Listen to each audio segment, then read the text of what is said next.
Weh, kita dah sampai dah dekat NZ Frozen ni. Jom lah kita masuk Wan. Dulu aku pergi dengan girlfriend aku. Sekarang Aduh kau ni Wan. Jomlah masuklah, jom. Jom kita masuk. Wan, kau ni kenapa kau kat situ pula Wan? Aku tak boleh lah, berat sangat lah. Aku teringatkan dia lah kalau aku pergi sana. Tak ada apalah. Jom. Tak nak lah. Okey, jom Wan, kita masuk. Hai, mana? Ya Allah Wan, kau buat apa Wan? Oh, aku teringat dulu dia basuh tangan kat sini. Dah, jom masuk. Kau ni sampai ke sudah tak masuk. Okey, masuk Wan, masuk Wan. Okey.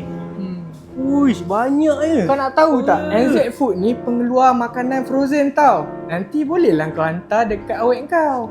Alamak, kau kenapa Wan? Tak payahlah kau sebut awet aku tadi. Ha? Awet Aku tersalah sebut. Allah Akbar. Jomlah kita beli, jom. Tak apalah Wan, hari ni aku belanja kau. Nah. Aku belanja kau. Aku belanja kau. Hui, terima kasih. Buat happy sikit. Jangan sedih dah. Mana si budak Wan ni? Oi Wan. Kau buat apa kat situ? Lajunya jalan. Aku dah dapat lah samosa ayam ni NZ Food punya. Tak payahlah ingat-ingat Ya Allah.